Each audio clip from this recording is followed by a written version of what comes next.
Daryll is a Ruby developer with 5 years of client and own company experience. He's been to every RubyConf PH. His other interests include reading personal development books, podcasting, I think you have to explain what that is, hiking, and the most extreme sport ever, cycling to work in Manila.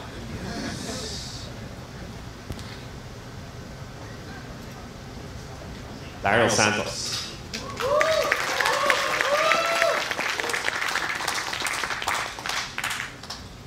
Hello everyone. I hope you're enjoying the talks. So as Ramon said, I've been here since the first RubyConf in 2014.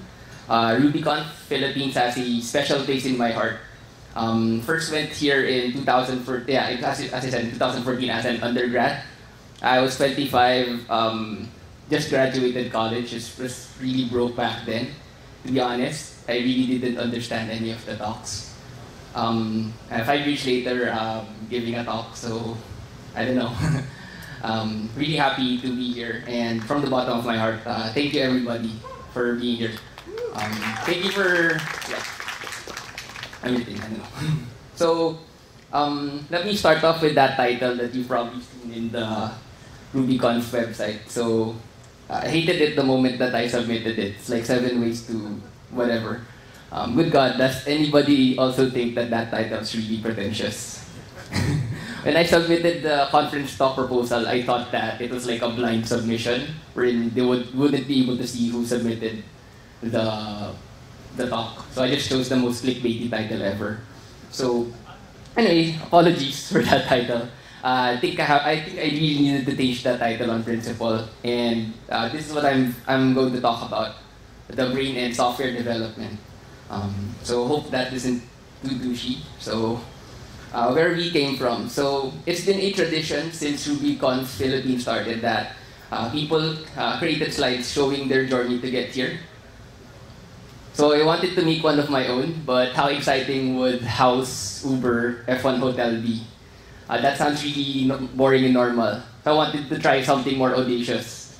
I live in Cubao, Quezon City. It's 10 kilometers away from this place.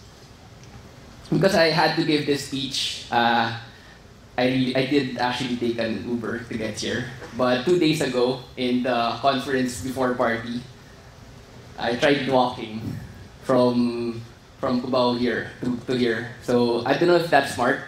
That's 10 kilometers distance. So here's the pic for evidence. It's 2 hours. So I think the Filipinos are like, why would you do that? So I have a lot of crazy stories involving walking, hiking, and biking. Let me just tell you the stupidest and the most life-threatening one. So here's a selfie in the province of Pampanga, in the northern part of the Philippines. It's about, so the story behind this was that this is the first time I tried cycling to that province from Manila by myself. This was taken at around 70 kilometers in. There's supposed to be a mountain at the background. It's supposed to be a marker of like, oh, you've gone to that province already. The reason why that mountain's not there, but that water bottle is there, is because of this specific story. So before I took that selfie, my water bottle fell from the side of the road into the field, the thing at the back.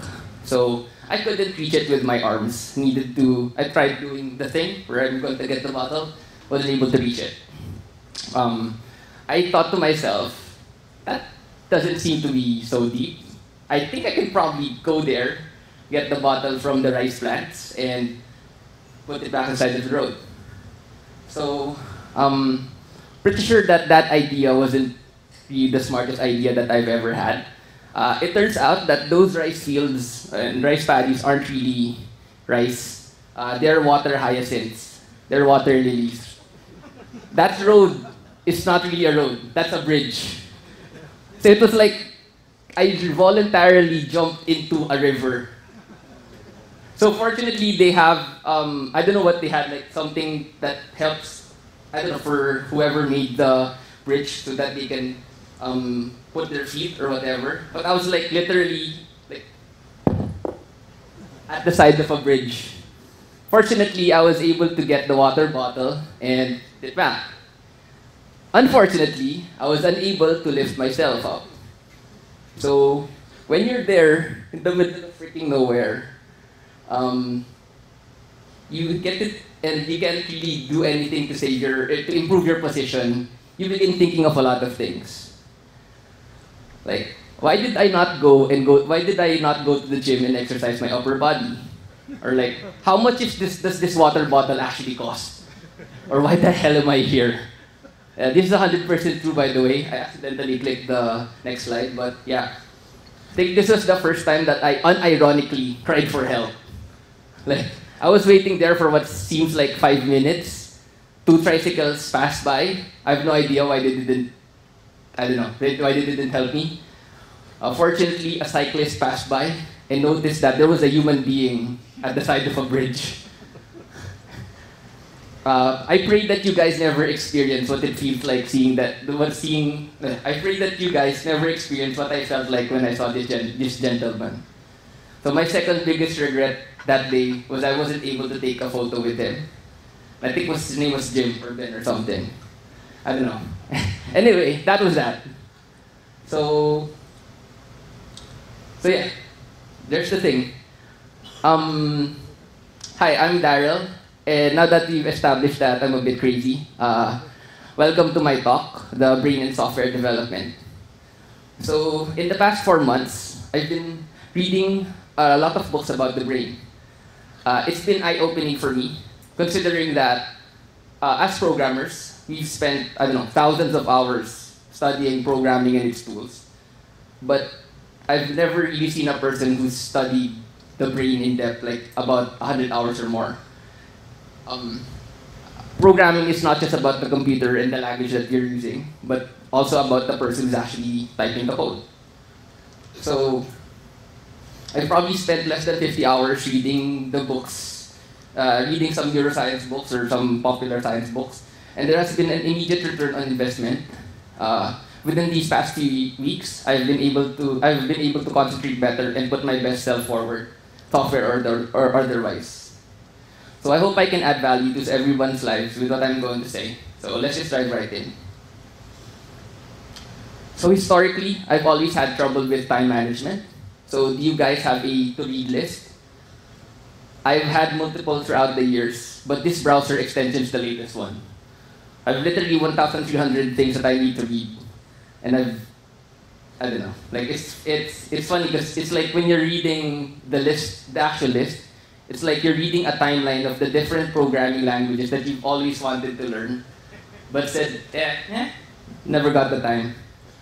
So here's a part of that list. I think this is from up here in 2017 when I was like in a functional programming phase of my development journey. But if you look closely, there's this specific talk, when and how to use an FFI, foreign function interface, and effective Go. So I think one of the people in the audience is here right now. So sorry, Mr. Gautam. I took down some notes of your talk last year. I put in off relearning the thing. So perhaps I'll get to reading and making one of those apps someday, hopefully. So this isn't the most extreme example. So when I was tried looking at I'm pretty sure I have this thing in one of the bookmarks, phone gap. And turns out that they've already changed the name and they've already updated a lot of things. And new technologies have literally developed in the same time span. So I have some books or some reading materials that the technology literally expired. And I still haven't read it, so I have no clue. So there are a lot of factors in play when it comes to procrastination. But the most simplest way that I can explain it is that it's a combination of 2 neuroscience things. So the brain loves instant gratification. That's the first thing. So it's always in the brain's best interest to conserve energy. So you want to do things that are easy. If we only did things that was hard, then we would be exhausted every day. So an example of high energy requirements. So understanding.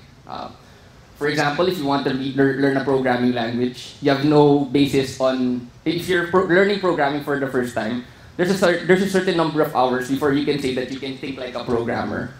That's because you need a lot of blocks to compose whatever it is that you're trying to make. Same with making a decision. So for making a decision, there's two parts of your brain. You want to get get a block or get a chunk of from one side and another block from another part, and you have to make a comparison between the two. So that's one of the things that the brain hates doing that. So yeah. So other things that are hard: recall, memorizing, and resisting things is hard. So I'll talk about resisting later. So yeah. The other problem, the other factor that I think that contributes to procrastination is the flow model and the difficulty of the task involved. So,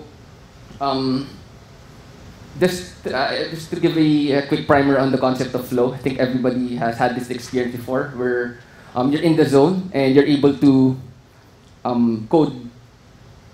It feels like you can code anything, but there are specific conditions that promote flow. So this is what it looks like. So x-axis is your skill level, and y-axis is the difficulty of the task.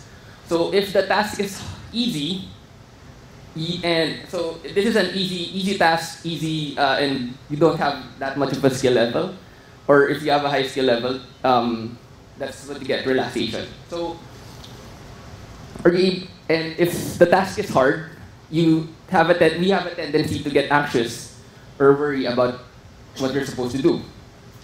So the place that you want to be in is flow, and I imagine that the control position would be and in the control zone, that's where you're more slightly equipped to deal with the task that you have to do. So for example, if you've written like 100 CRUD actions in Rails, you're probably at control or at relaxation. So the problem is when you get into apathy, boredom, and anxiety and worry. So yeah. So because I've noticed that personally, when I procrastinate, it's more like the task is super easy or the task is super hard. So I don't know if you have the same experience, but so yeah, but that's my experience. But yeah. So so with apathy, if the thing looks like it's too easy, we can increase the perceived difficulty of the task by adding stakes. So this could be a time stake, an ego stake, or something else, or money. So if you've heard of the Pomodoro technique, you might have been using it, but if not, it's where you set like 25 minutes or a block of time to study and 5 minutes to rest. And it could be any number, like for me, it's 35 minutes study, or 35 minutes work on a task, and 5 minutes rest. What's happening is that you're decreasing the estimate to something that can be achieved in a shorter amount of time. For example, I can do one Pomodoro for writing a test or tests, one Pomodoro for writing the code, and one Pomodoro to review what I was supposed to do. So instead of making it like a 1.3-hour task, I'm able to compartmentalize and split the task into subtasks. So I've seen that works for me, and the Pomodoro techniques are pretty common, pretty popular. So I've also found that having a granular to-do list works better. As opposed to saying like, I'm 100% done. It's easier to say 10%, 20%, 30%. It's like you're playing a game, wherein it's easier to say that, okay, I've achieved something, at least I can move forward. So it's just a psychological or whatever trick that I've tried. I think it works because most games work under that same principle. So stick.com is an example of a money stake. So you choose to commit to a goal, lose weight, exercise regularly, okay. Then you set a stake, and if you don't do that goal, you pay whatever. So there's literally money on the line. So there's going to be an impetus for you to actually do the thing. So I don't know. I haven't used that service, but I do have a friend, some guy there, who I bet that for every time I eat a bag of chips, I'll pay him like $25. So I don't know. That might help. That's actually helped me. I haven't eaten junk food in quite a long time. So so this is an example of a more granular to-do list. So you can see I haven't. It's okay to miss tasks because we're human after all. But when you're able to complete majority or most or everything, I get really happy because that I have this weird like I have achieved something. I have at least done my tasks for the day. So that's something else that I was talking about, like a nice feeling afterward, nice ego boost. So yeah. So if you feel like tasks is easy, you can make it a bit hard, or you can add some stakes to it. The other side would be anxiety and worry. So I've seen that the easiest thing to do is just do deep breathing or meditation or whatever. So what does that mean? Because when you're anxious, it's not just a mental thing. You might be breathing faster or heart's beating. Your heart's beating faster. You might be feeling more tense. So what you can do is that you can use your body to counteract your mind. So you can do deep breathing, or you can you're basically doing things that are indicative of being calm, hoping to trick your mind to be more calm. I don't know if that makes sense, but the nervous it's possible to trick one part of the nervous system, the part that's interpreting that okay, this is a hard thing, by doing something that's not related that seeks to bring out the opposite reaction. So let me give an example. So I got this from endurance sports. I suggest taking up running, cycling, or swimming. Something that forces you to work at your limit. So if you've ever cycled up a hill, it's absolutely brutal. It's like you're programming, and it's the hardest. And you want to concentrate all of your life force or all of your energy into just going up, fighting gravity, and going up that hill. So I've watched a couple of exercise videos and psychology of cycling.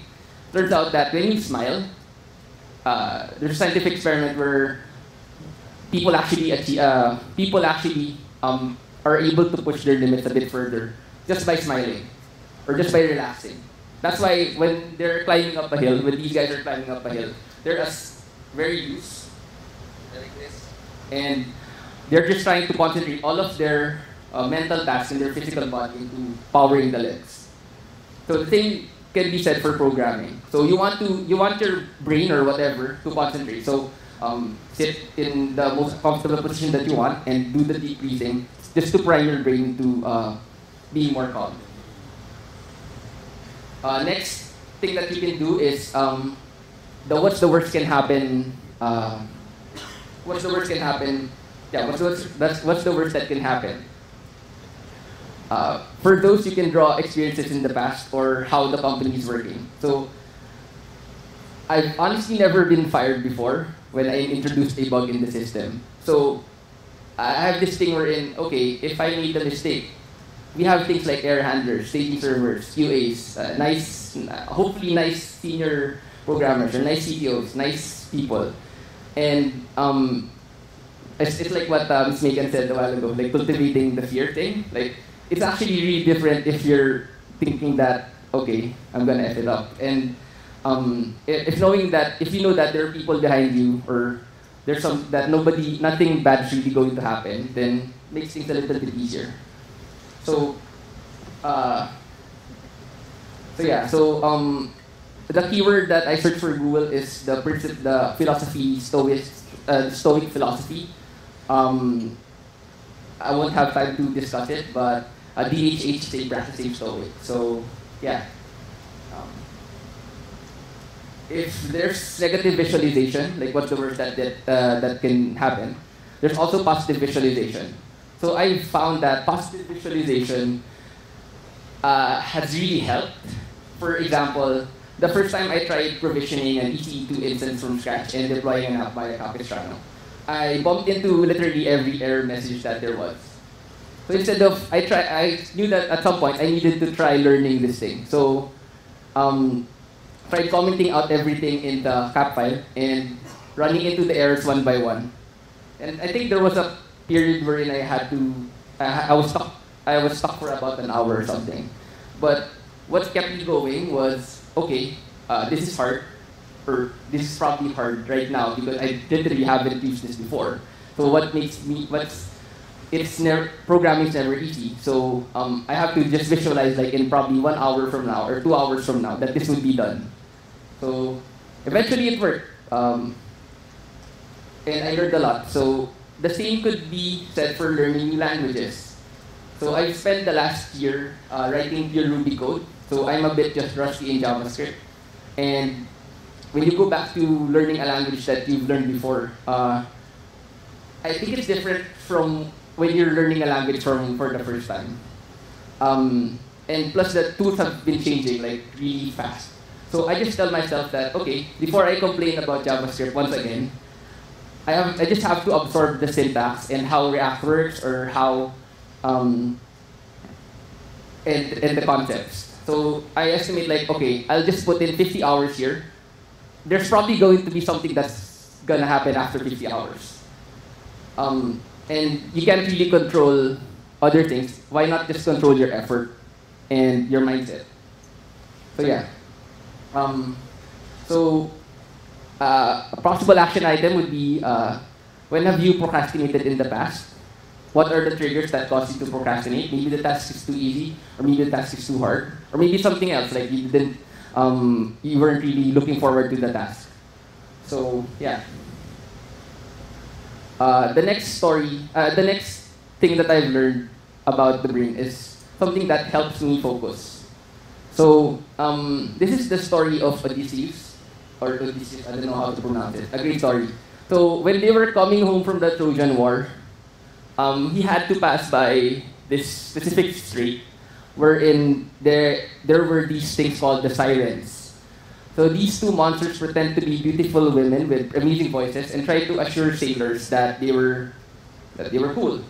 But what they actually did was to get the sailors onto the island and kill them. So what he did was he told his crew members to put some beeswax on their ears so that they wouldn't be able to hear. But for him, since he wanted to hear the song of the siren and wanted to appreciate it, what he did was he tied himself to the mast. He tied himself to the mast of the boat and told his crew members that when the siren sang, he would really want to, he would really fall into that temptation. So, and when they passed through the strait, that's what happened. So he wanted so much to fight against the sirens that he strained against the bonds, and the bonds got deeply into the flesh of his back and arms. But eventually, they were able to pass by, and they were able to survive. So, yeah. I think that we are Odysseus, and every day we fight against these sirens. And yeah. So a few weeks ago, I asked Hacker News what they considered to be the most productive period of time ever. And almost all of the answers were like the day I blocked social media. So I know there are lots of potential distractions, but I'll just lump it into the biggest distraction of them all. Because the thing about social media is like, and I'm trying, this is just something that I thought of like a few days ago. Like, if you're a painter, or if you're like a graphic designer, or you're a policeman, it's not like you're obligated to use the internet in your like normal life. Like, as opposed to programmers, wherein you're constantly stuck, you're constantly on the internet. It's almost impossible to, I mean, I wish I could say that I can program without internet, but it's almost impossible to do that. So it's like you're literally beside the slot machine. If that makes sense, like, I don't know, like, that's the thing that I've been thinking about for the past few days. So, I know for a fact that somebody in this room is probably checking their phone right now. So, because that's what I was doing when at some point during talks yesterday. So, sorry.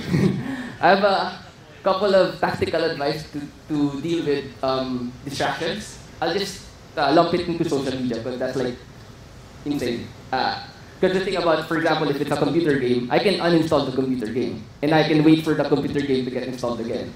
Or I can delete a video, or I can like unsubscribe from Netflix or whatever. But it's just, I mean, I don't know.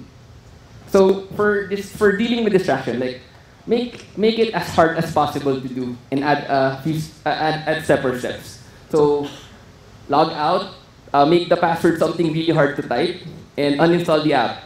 So I've tried that, uninstalled Instagram, uninstalled Facebook, I think. So I actually browsed the Facebook on the phone using the web browser. So I don't know if that makes sense. I mean, I don't know if that's smart, but at least I need to at least open the thing, then type the words before I log in. And if that's hard, or if that doesn't prevent, then you can completely disable the newsfeed. So as it is, I like social media. It allows you to chat with other people or talk with people that you haven't met in a long time. And to be honest, I'm genuinely, and when I visit somebody else's profile, I'm genuinely interested in their life.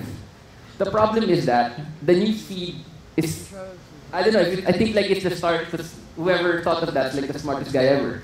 Because I remember before the newsfeed, we just literally went to the other people's profiles. But when it came out, people just randomly started scrolling. So what you can do is you can either install Chrome extensions to prevent yourself from actually doing it, or what I did was actually to unfollow everyone.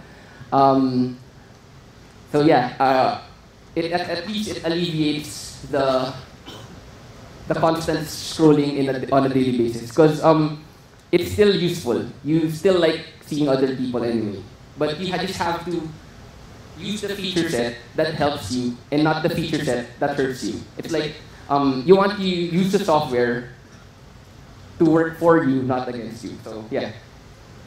And lastly, I suggest full block with freedom.2 on your work machine. So this thing blocks things on a system level. You can create different block lists and set schedules. So I recently set, I think like 2 weeks ago, I tried to schedule it to block Facebook Messenger, Instagram, 23 hours a day. So I thought at first that I was actually missing out, and I don't know, the body's like so accustomed to doing it for the past few years that it's almost automatic to do Command T, F, enter, Command T, M, enter, Command T, I, enter. But after you start seeing that green screen a couple of times, your body will get your mind will get reprogrammed, and you'll be able to focus on what you're able to do. So, yeah, okay.